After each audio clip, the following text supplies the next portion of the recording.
I'm going to record the Zoom meeting for a couple of students that won't be here. So all you people, watch your language, huh? Megan. Don't you do your usual screaming of profanity. This is being recorded. Okay, so today's a review day for your first exam, so I'm happy to open the floor up to questions or however you think we should spend our time today, but I did want to make a few general comments first. The first thing is just to note, a reminder that on Monday, on the exam day, you'll have that homework 4 due. It's just those 2 sections. My impression is most of you are done with this already anyway, that's fine. But anyway, if any of these problems bother you or you're wondering how you'd be graded, you should ask me before the exam, right? These will be graded basically the same way as section 3.1 was, right? But if you have any worries about that, just let me know, and we can talk about it before Monday. Okay, so I wanted to make a few general comments about the exam before I open up the floor to questions. The exam covers chapters 2 and 3. So if you scroll through this old exam, you will notice it's full of chapters 2 and 3 problems. That makes sense. In particular, though, as part of your exam that you'll take, there'll just be like a bunch of, here's a DE, why don't you solve this for me, you know? So like, hey, here's a DE, solve that. There's a DE, solve that, you know? DE, solve that. I guess that's all of them, right? Anyway, so you'll have to solve a bunch of DEs, right? There are 5 of them on this one. So I just wanted to briefly discuss how you sort of fly through those. Oh, oops, sorry. You guys on Zoom, sorry. For some reason I have my screen unshared. Anyway, so on this old exam, that's what I was looking at. I was looking at problem 2, and there's like 2A, 2B, 2C, and so on. Just like, here's a differential equation, solve it. Okay, so, whoop, no, stop. Okay, so hopefully, when you see a differential equation, I mean, when you guys are doing homework, right, and you see a DE, you know, like you're in the framework of that section, right? So you know what to do. Like if you're in section 2.1, you know, all the section 2.1 DEs are all the same technique, right? So you don't have to choose. On an exam, of course, now you got to choose. And hopefully your exam taking strategy goes something like this. Hopefully you say to yourself, we haven't solved that many types of differential equations yet, right?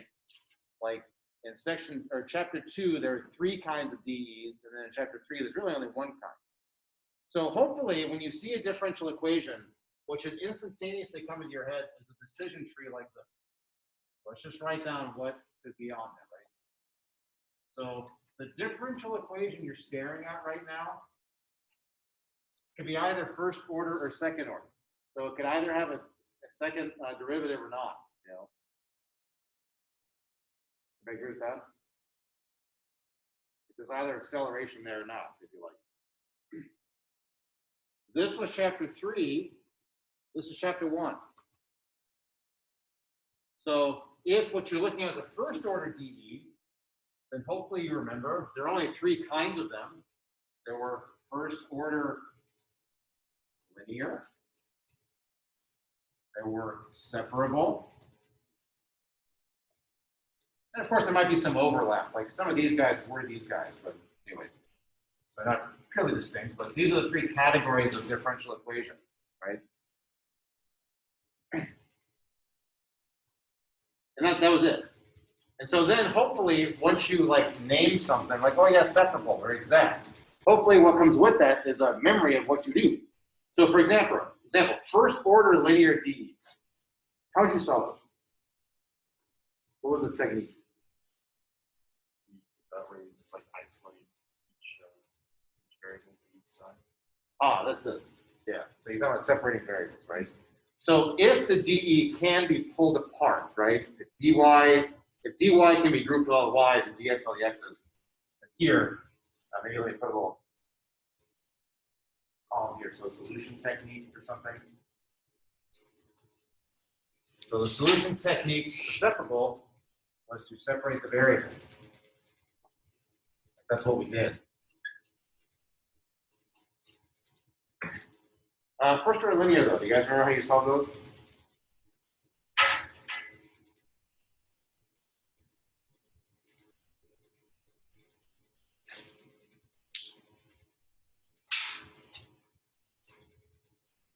But you will on Monday, right? So, by the way, some students are capable of solving this without naming them and naming the technique, right? But it is much easier if you have names for everything, right? Because you can slot it mentally. So the solution technique here was integrating factors. So you undid a product rule, if you like. So it's like product rule in reverse, you know. And the exact guys, remember how to solve those? You can't give a name to the technique. Like, what was the technique? What'd you do?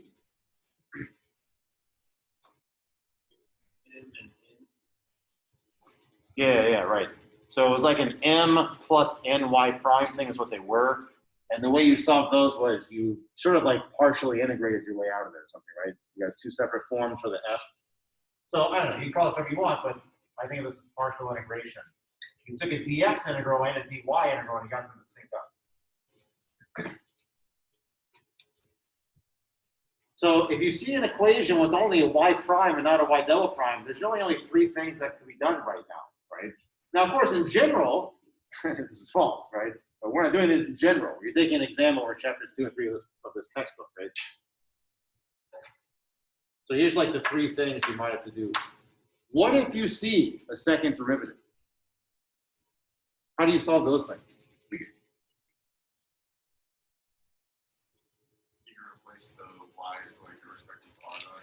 Yeah, good. So Cody said you can replace the y's with the r thing, right? So saying like you use that characteristic equation and see what it tells you, right? Sorry, Mike. So again, like the material we've covered so far, it's not like it's easy or something. I'm not saying that, right? But it is kind of limited in scope, especially when it's just like, here's a DE solvent, right? There are only 4 things you could do. And so hopefully a decision tree like this is in your mind to let you just slot and then do it, you know? You don't want to spend a ton of time trying to figure out what kind of DE something is, right? That's just sort of a waste of time. Okay, so speaking of that, let me just flash up on the screen some of these DEs and see if you can name them and then talk about the flow of the solution. Where? Okay. This guy here, what's that? Oh, sorry, let me share my screen, sorry. So there's 2A.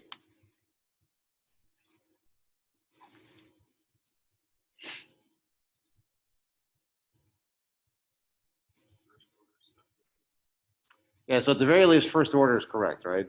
No y prime, so you're not doing this characteristic equation thing, right? So to be separable, you'd have to be able to do some algebra to pull the y's apart from the t's so that you have y stuff times dy, right, equals t stuff times dt. Everybody agree with that? Then you can just integrate and you're done. I don't know if you can do that here. Having that free floating t cubed is obnoxious. If this weren't here, we could pull the variables apart. Does everybody see that? Because this is dy dt over here. So you could scoot the dt up and over, scoot the t over, divide over by the y. Like you could pull apart the y's and t's there, but I think this t cubed would stop you there. So anyway, you could try separating the variables, but you wouldn't be able to do it. So what else could it be? Yeah, so that's first order linear. And recall what those things look like.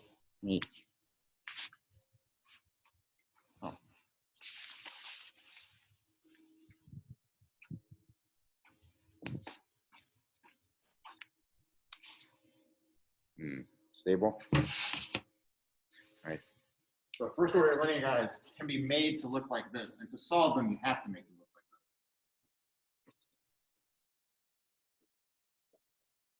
this. That's what a first order linear guy looks like. Y prime plus some function of t times y equals some free floating function of t. So this differential equation, this 2a, doesn't look like that right now, but it can be made to look like that. So you do what? You got to put the y on the same side as the y prime. And you got to make sure there's a leading coefficient on the y prime of 1, leading coefficient of 1.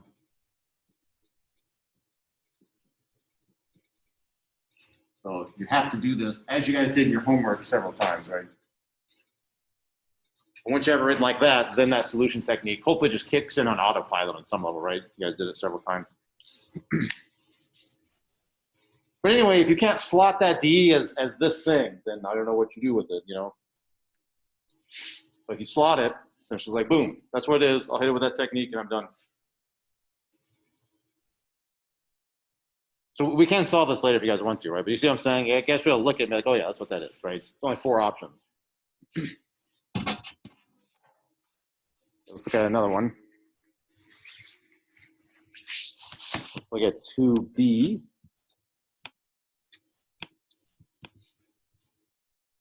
Ah, what's that?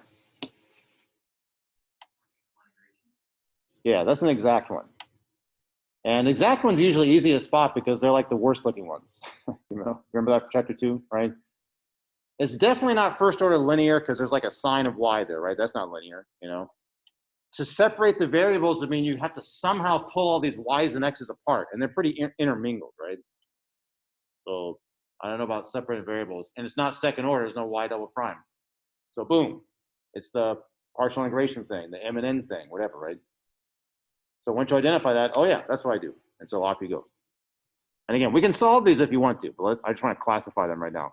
Okay, what's this? Sorry?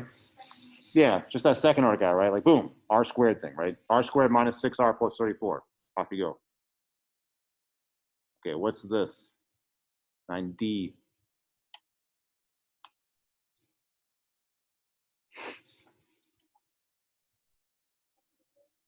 Yeah, this would sort of have to be separable, you know. It's not linear because of the y squared, right? If there were a y, not a y squared, you could treat it like a linear d, but it's not linear. It's first order. It's probably not exact because it's not crazy looking or something, right? I mean, you have one little heuristics like that. So yeah, so notice if you write the y prime as a dy dx, then scoot the y squared sign to the other side, right? You can pull the variables apart. You'll end up with what? Make sure we write it.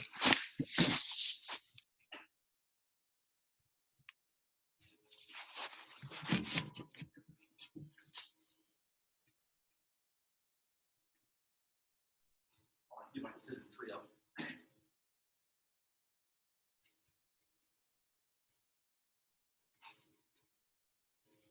Okay, so if you pull the variables apart, it's like dy dx equals y squared sine x. And now do you see how to pull them apart? Well, well, well. Will said you'd be here 2 minutes late. This is what happens when he's not with you. You need him to keep you accountable. So anyway, do you guys see how to pull the variables apart now? Divide by y squared, scoot dx up. Right. Okay, so again, if you have that in your mind, it also gives you a start point, right? Because, you know, if you see this, one reaction could be, oh man, I don't know how to do that, right? And then what do you do from there, right? I don't know. So if your initial reaction is, I don't know, you could then, I guess, give up and just skip it or something, right? But if you have that in your head, right, then like, okay, well, I'll start cycling through and seeing like what makes sense, you know? It's not second order, blah, blah, right? So this gives you like a foothold on any sort of problem. And then what about E? Yeah, second order, so it's just that thing. Now this one's a little obnoxious because the 8y is on the other side, and you got to have a 0 on one side, right? So you do have to scoot that 8y over. But anyway, so hopefully this is what you do if you're confronted with differential equations and have to solve them. Now, of course, this is an exam technique, so, you know, if you're like in the real world doing physics problems and out pops a DE, this decision tree doesn't really help so much, right? But for now, you're just being assessed on whether you can recognize these 4 things and then hit them with the techniques we studied. Okay, so any questions on that?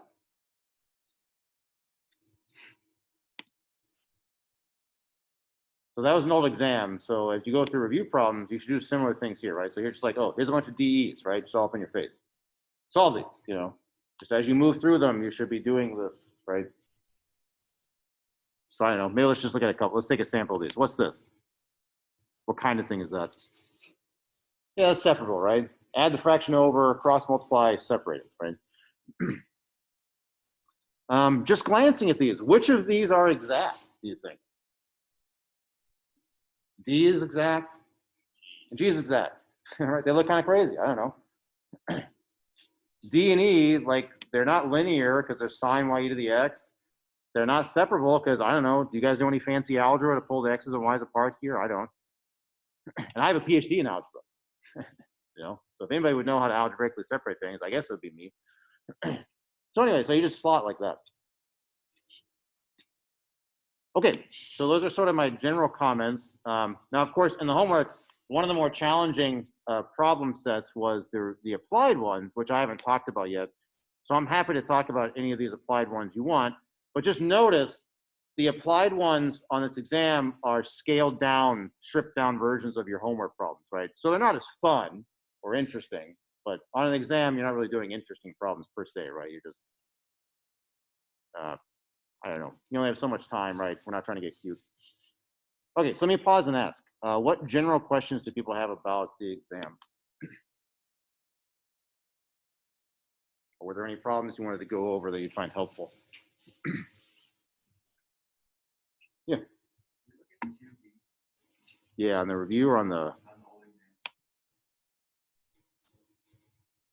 2B? Yeah.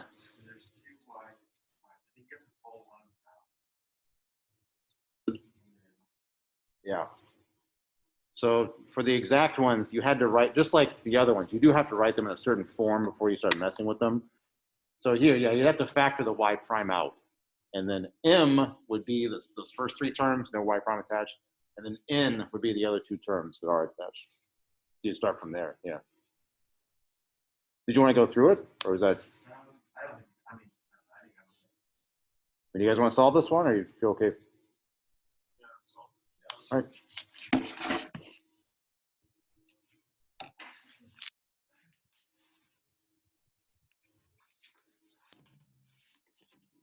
Okay, so you've got this slotted as being an exact thing. And let me do what Jacob said. Let me write it in the form we need. So I have 2x y cubed minus 5 e dx plus sine y. That's m. And then I have plus parentheses. Well, it's 3x squared y squared plus x cos y, like that. N.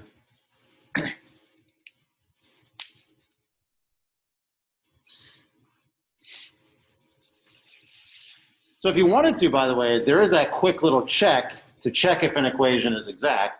Notice this doesn't force you to do that check, but if you're worried, like, oh, is this exact or is it something else? You can always do the little check. The danger of doing that little check is that if you mess that up, well, I don't know, that can mislead you, right? But recall, right, you could, if you're comfortable with cranking out partial derivatives real quick, you could check that. And in this case, those things do indeed line up. So it is exact. But the thing about exact DEs, as we discussed when we covered them, is that if something's exact, then the technique we're about to do will work out for you. So what we're about to do will indeed work out. That must mean it's exact. So anyway, you can skip that checking step if you want to. It doesn't force you to here. So how do we attack these things?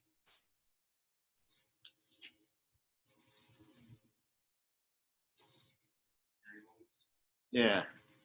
So our goal, right? Our goal is to write our solution like this. X and Y stuff equals some constant, right? Constant can be anything. So we have to build this fxy thing, right? Guys remember that? Okay, so let's do that. So we know the x partial of that f stuff is 2x y cubed minus 5 e to the x plus sine y. Okay, so what do we know about f if you undo the x derivative?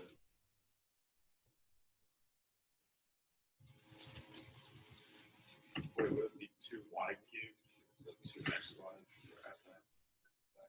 Did I copy it down wrong?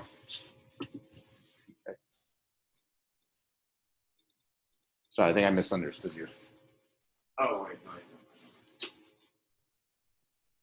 Yeah, so it's F stuff, if you X partial, it's got to target that M. So then you can unwind that. So when you unwind that, what do you get?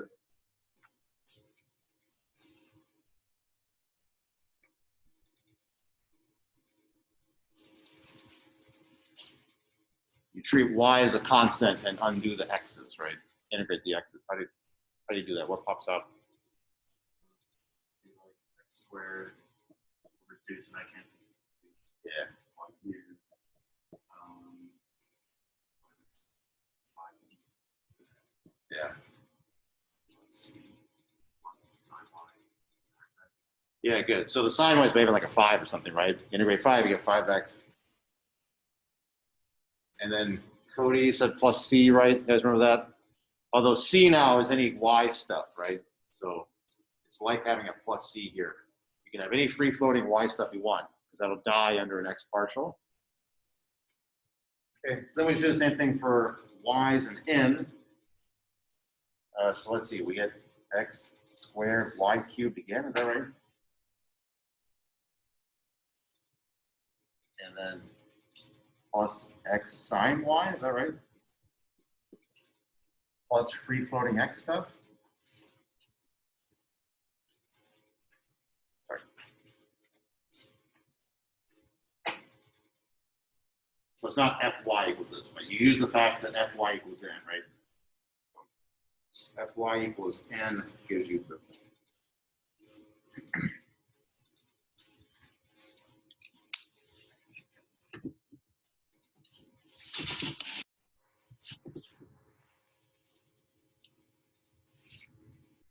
And I think we're just about done here, right? Did I make any mistakes there?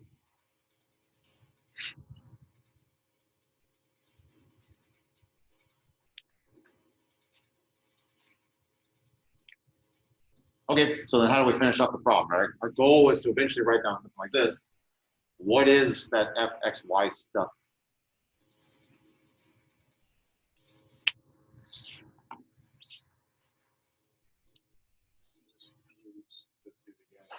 Yeah, that's how we glue. So this says there's an X squared Y cubed. So is that, right? Match. This says there's supposed to be like an X sine Y. This says there's supposed to be an X sine Y. They agree. This says there might be some free floating X stuff, right? This says there might be some free floating Y stuff, right? So now we merge those information. So is there any free floating X stuff? Right here, right? Triple match. And there is no free floating Y stuff, right? So G of Y is 0. So anyway, you just sort of glue those things together. I'm running out of room on this tiny board.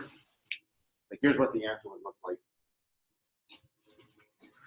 X squared Y cubed plus X sine Y minus 5 e to the X equals C.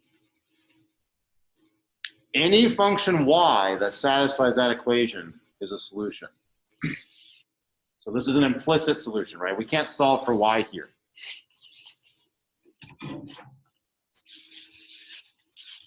Everybody agrees you wouldn't want to solve for Y there? I don't know. I guess you could try. All right, so since we're here, let's just see what that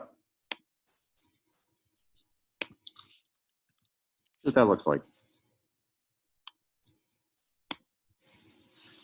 So what's your guys' favorite C value? 1 or something? X to the second, Y to the third, X sine Y. Was it minus 5e to the X? Equals 1. Okay. So if C is 1, you get this picture of Y. Ah. See this? So you get an equation where you have non-functionness here, right? Everybody see that? So again, when you write down an equation like that, you're saying any function Y that satisfies this. So you could just pluck off this curve here, right? That's a function, and ignore the bottom stuff. Or you could pluck off, I don't know, like just this top piece, you know. So you grab any slice of this that passes the vertical line test, that gives you a function y, satisfies that equation over there, so it'll be a solution of the DE. I wonder why, so when you zoom in, it's not all crazy curvy, like jagged. When you zoom out, it's like, what's happening? Right, see that? I don't know why I'm so confused. If you do a 5, it'll give you something similar, just shifts it a little bit. Anyway. So Jacob, you asked that, are you guys okay with exact ones? Other questions on the old exam or the review problems that in particular are bothering you? Yeah, of this. Okay. So if you see an applied problem like this, again, it's helpful to sort of think about like, where's this coming from, like slot it, right? So it's not part of this decision tree here, but we did 2 applied sections over 3 days. One of the applied sections was like tank mixing, pollutant mixing, you know, this clearly isn't that. The other one was ecology, population dynamics like this with like logistical growth. So you're like, okay, I know what this is from anyway, like that logistic growth sort of thing. So it's worth pointing out, by the way, here, I'm expecting you to know the logistic DE because we use it so much, right?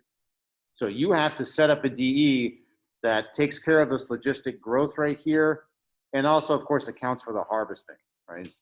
Did I agree with that? All right, so let's do that.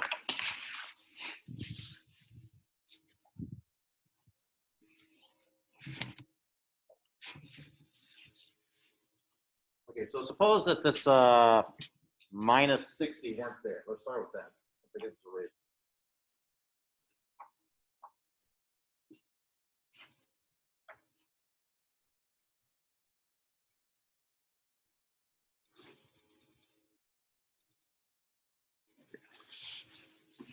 All right, so let's assume that minus 60 is not there. What DE would you write down if there's no minus 60?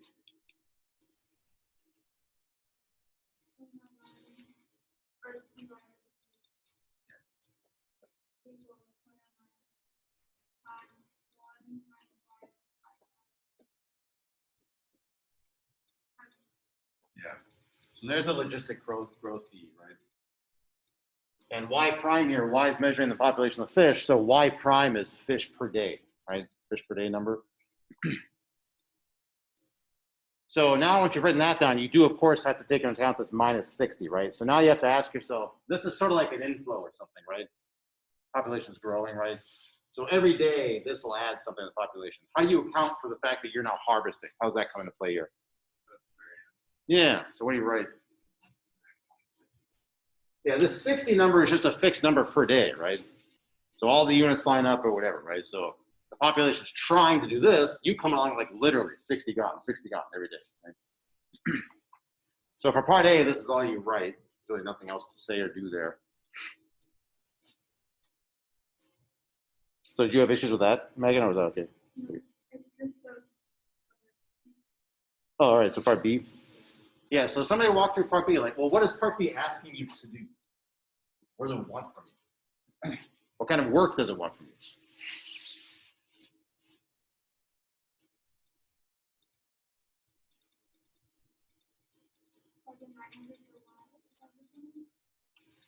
So if you do that, okay, so you suppose you plug in 900 for Y right here, right? That 900 is a time 0. So you would be learning something, but you'd basically be learning this. You'd be learning, if I start with 900, what's the slope at that exact time, right? So you'd either be learning of like a growth or a fall or leveling at that time, but that's not going to help you learn about what happens later, you know?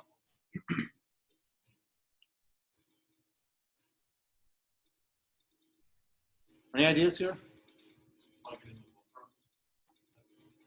Plug it into Wolfram. Yeah, but plug it how? Solve. Not the DE per se. I guess Wolfram could do that for you, but and you're close. But yeah, so Wolfram will handle the equilibria is what you want. Yeah. So basically, if you see a problem like this, it's asking you to do the equilibria stuff we did. So in this case, that requires basically two pieces of justification. So the first thing you want to draw is this guy. Y prime versus Y, which means like what shape does this have, right? That's the first thing you would draw. But the reason you draw this, what I'm about to draw, is because it justifies, it shows me what the equilibria are and it justifies stability. And those two things tell you basically everything you need to know. Okay, so let me now go to Wolfram and Ascott for what you guys were saying. If you want the equilibria, that's always a matter of just replacing Y prime with 0. So 0 equals 0.09. I don't remember what the numbers are, so I got to grab them. Minus 60. That's that right? Okay, so I want the actual decimals. So it tells me 792 fish is in equilibrium, as is 4208 or so, right? Okay. So that's down here, right? These are intersection points on the horizontal axis. So when you draw this function here, right, you know where it hits the horizontal axis. And then what shape does this thing have? If I just handed this to you fresh and said, draw this.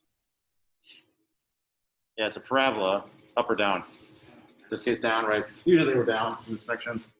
So you just come along and you go like that. Or this is, what, 792.17 if you want. This is 4203. Oh, sorry, 4208. You can round the whole numbers if you feel like, or not round the whole numbers, doesn't matter.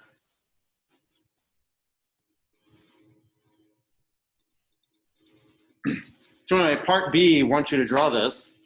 Think about stability, and the minimal way to think about stability is like this. You can do this whole thing in class where like, if Y is over here, the Y prime slopes are negative, you know, so you're forcing the population down.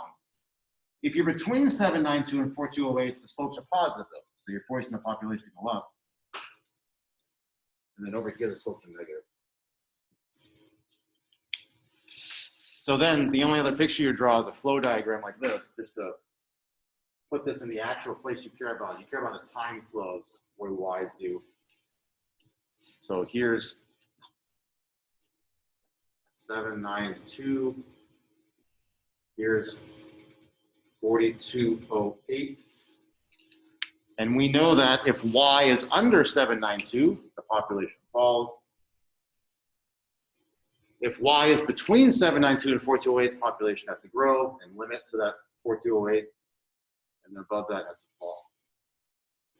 So really all part B wants for me to do, and this is actually all the work you'd have to show if you want, you know. You do want to label these so I know what equilibrium you're talking about, you know, so I know you type the equation to Wolfram correctly or whatever. But part B wants this thing, F of Y versus Y chart that your book calls it, right? Y prime versus Y. Then it wants this flow diagram. And then it just wants you to, in English, say what happens. So if the population starts with 900 individuals, so in this time picture, right, this is 792, so 900 is right there, right?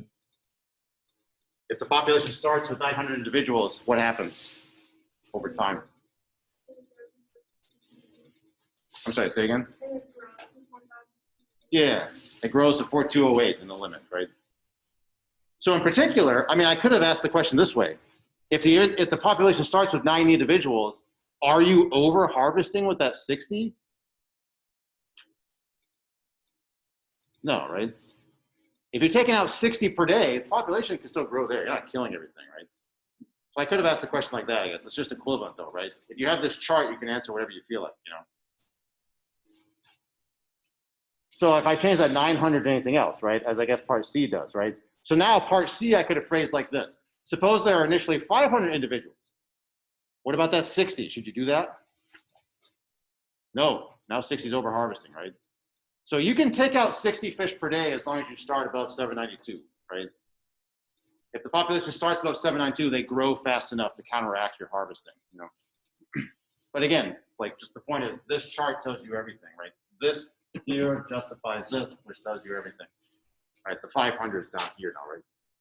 So you kill them off.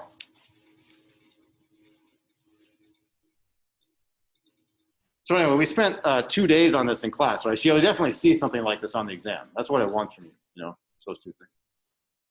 And you have to be able to interpret them.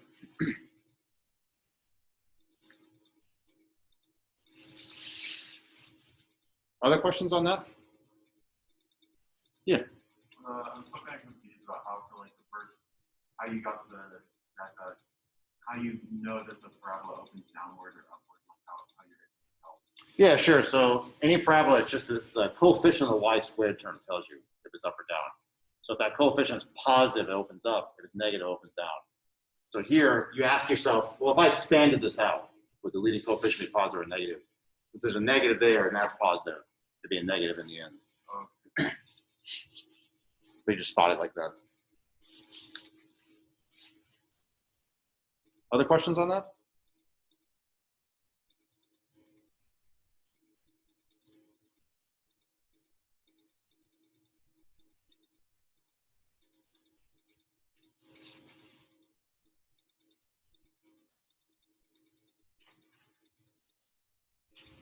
Yes, so you can answer this on an exam? Sort of thing?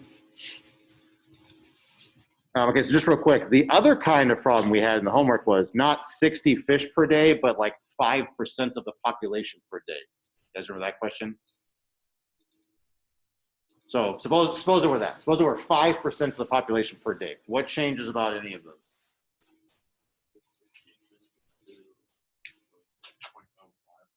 Yeah. So now you're not taking out 60 a day, are you, right? You're taking out 5% of whatever's there. And whatever's there is called what, right? Fish population. So you make that change, and then of course, like this picture will change also, but the logic is the same, you know. This is still an upside down parabola. Wolfram will still hand you these two values, so on, right?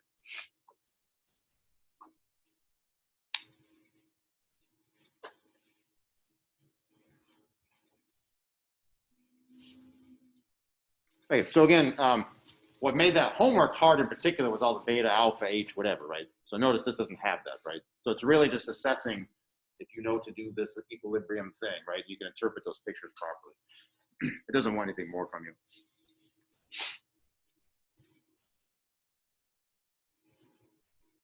Okay, any other questions on that first page, or is that okay? Yeah.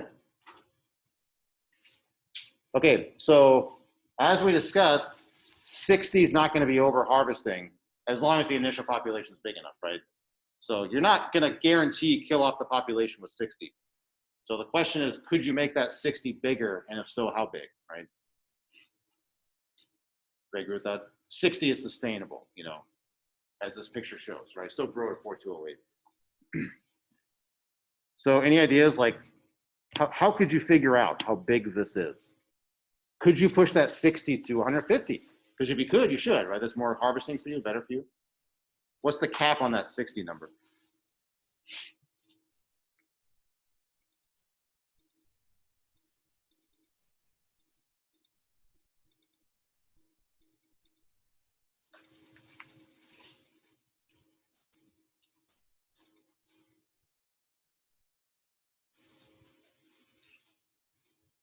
I put in minus H right there, right? How big could that get?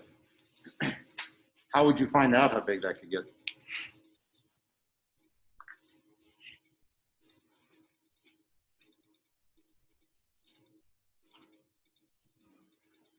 You like try and find how much, like, I think what someone mentioned earlier about plugging in your initial value and find like how much grows on the first day and it's essentially what's less than that. So like if you're, you know, getting 100 new fish or something, you just can't take more. So you might be able to get it that way because part of what you're saying is for this kind of thing to occur, stability, right? There must be something over here that things grow to, right? So as long as there's some initial population where you can get growth like that, you won't be over harvesting. It'll be fine. Framing it like that though makes it a little harder for me to see how you would figure it out. Because I don't know how, like, because you'd have, again, you're framing it like, I need to set H such that there's at least one point here that goes that way. Yeah. I don't know. That seems like a hard thing to analyze. I don't know. Is it like the Wolfram thing thing where you put that equation up top, and you also put like y of 0 equals whatever. Well, I mean, speaking of Wolfram, never hurts to ask it things, right? So like we asked it this. 0 equals 9. It was very obliging, right, when we asked it this. Now we got to tell it to solve for y, right, because we don't care about h for now. It's just a parameter. So it does, you know.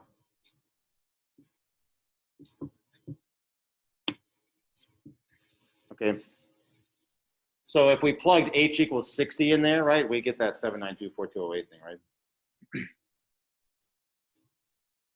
So you could do that, and then if you recall the homework question, I mean, you need a picture basically like this, right? You need equilibria to exist, right? Notice if h is too big, equilibria won't exist. You see that? What's the problem? Like, what's the mathematical problem here if you make h too big? If you look at either of these equilibria. Yeah, you get something imaginary. Whoops, right? Can't do that. So in this case, right, how do you avoid imaginary numbers? Yeah. So you need what? 225 minus 2h to be at least 0, right? That's how you avoid exploiting that square root, right? So anyway, you can do that, and I think you learned that h has to be at least 112.5. So if you take over 112 fish, you're going to overharvest, you know, because you won't have an equilibrium. So this actually is doing what you said, Will, actually, because if you make h too big, this parabola gets pushed down so far that you can't get any lightweight movement.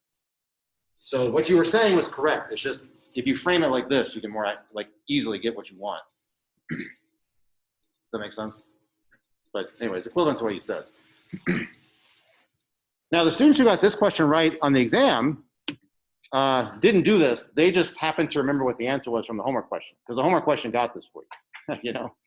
But if you want to rederive it, like the homework forced you to do this. The point of that homework question was that. That's as big as you can get away with without killing everything. So some students just remembered that, right? Because that was the point of that homework question. And they just wrote that down, and they were right. Other students didn't remember that, and they didn't try this. They didn't try to hand it to Wolfram again, so they didn't get it. Anyway, so it's bonus. But again, this is what you guys did in your homework, except instead of 225, there was like K and R here, right? Because the problem left it totally general, you know. But it's the exact same idea. You don't want to blow up that square root, or you have no equilibrium.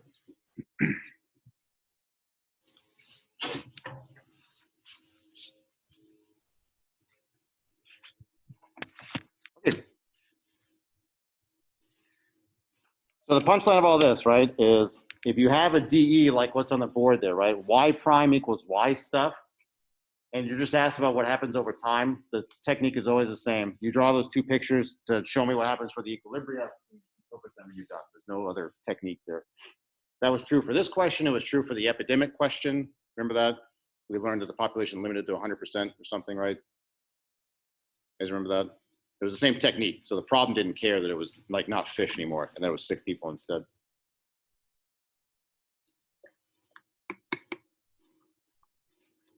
While we're here, right, I should emphasize, you should come with your iPad, right, or your laptop.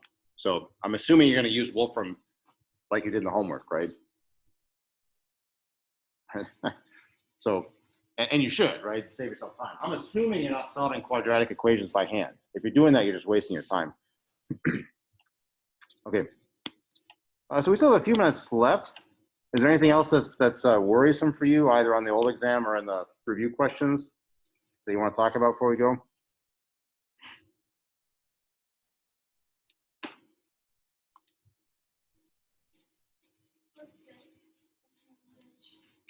On here?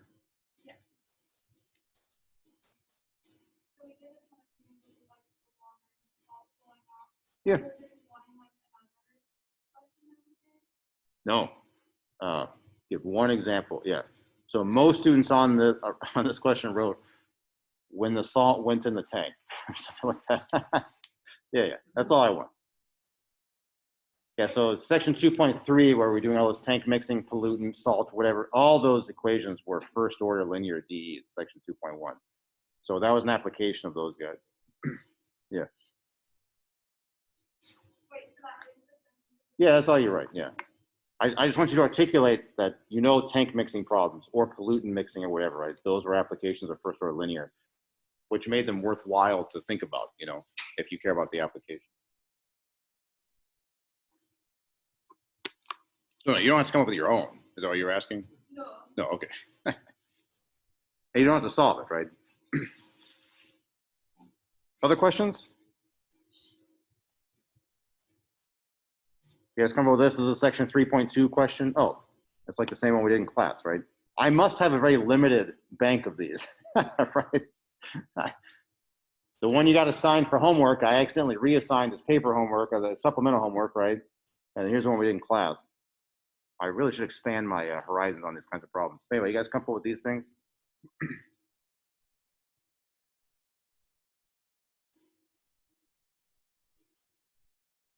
Right, substituting a function in, confirming you get 0, confirming that 2 given functions are enough to give you everything. You guys want to do that? Yeah. Right? Okay. And here, by the way, it doesn't say that you have to do things by hand or whatever, right? So again, you got your old buddy, what's his name? Stephen Wolfram, is that his name? Your old buddy Wolfram here, you can just hand it Wronskian of t and t e to the t, and just point out to me it's not 0, right? That's all you care about. Wronskian is not 0. Okay, let's just look at the review questions real quick. We didn't really stare at this PDF at all. There are solutions on this one, right? So I guess maybe you guys don't need. And so here you go. Here's another one like that fish one we just did, right? So same thing for all of these. And notice D, what? No, C, D, E, F are all asking you the same thing, right? It's just like, where are you on that chart, you know? So presumably, like probably this one dies out. This one increases probably. This one probably also increases. I don't know. I don't remember.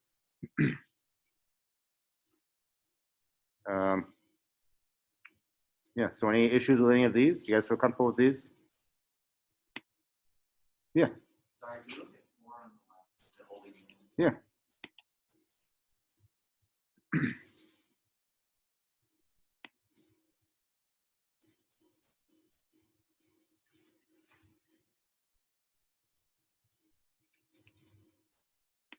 Oh yeah, that's sort of a cute problem. Okay. What do you think about that?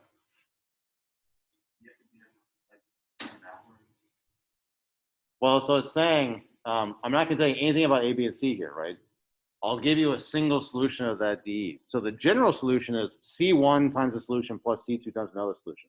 So the question is, can you fill in? Like, for example, you know C1 times that is part of the general solution. What about plus C2? What comes next? You know, can you figure that out? What do you guys think about that?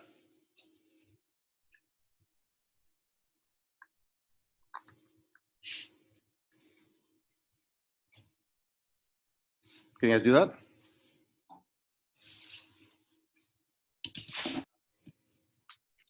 Let's write it down. Okay,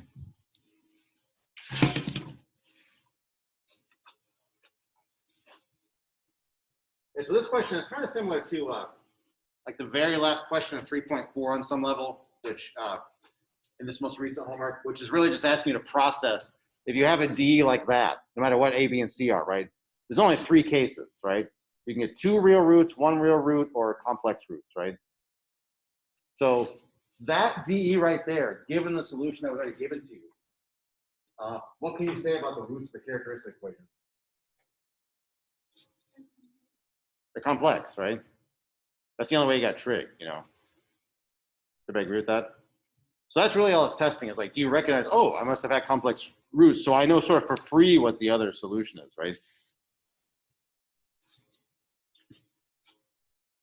So you fill in after the C1, e to the negative 2t sine 6t plus C2, what comes next? Yeah. Because the complex ones come in pairs, you know. sine cosine pairs. So that's all the problem one for you, right? And if you don't realize that, this problem is only 3 points, right? So I don't know, maybe a third of the students didn't realize that. It wasn't a big deal though. Anyway, it's just another way of getting at those second order guys. There's only so many things that can happen.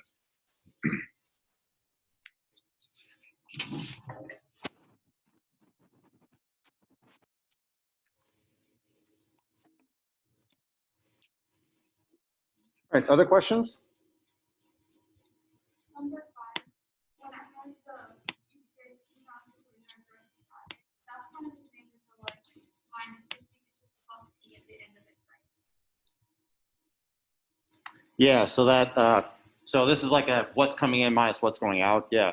So you can have stuff coming in, however, you can have like multiple different sources of, in this case, dumping or whatever. Yeah, so you got the inflow from, is this just a homework question? Maybe it is. You have inflow this way, right? There's like a stream or something coming in, right? But then somebody like just has a truck and they just directly pour that way. Yeah. So your incoming rate is that first thing plus this additional source. Yeah. So it's like you said, just plus P. Worth pointing out, right? On an exam, you read these instructions carefully, right? So this problem, there are like 2 students who tried to solve it, and they tried to solve it without Wolfram, and it sure took them a while, it seemed like, based on the work they wrote. I wouldn't do that if I were you. Oh yeah, also another common mistake on things like this. When it says an initial value problem, you know, it wants the DE plus like Q of 0 is blah, whatever, right? You need that initial data point. So that was the most common error in this one. Most of the students didn't have too much trouble setting it up, but then they forgot to tell me initial data point. So, you know, they lost a point or 2, I guess 5 points, you know, they lost a point or 2 on that.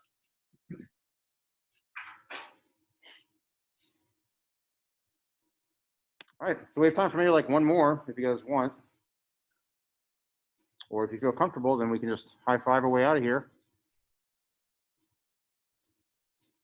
As we scroll, anything that, again, I'm not going to take this and just change the numbers, but this is certainly representative. If you can do these problems and you can do these problems, you're certainly fine. You know, there's nothing else, there's no other material or whatever, right?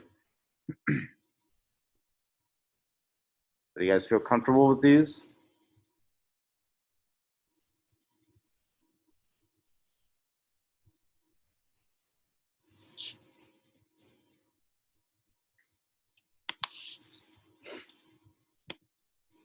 Oh yeah. All right. So if you do some more problems over the weekend and something bothers you, make sure you email me, right?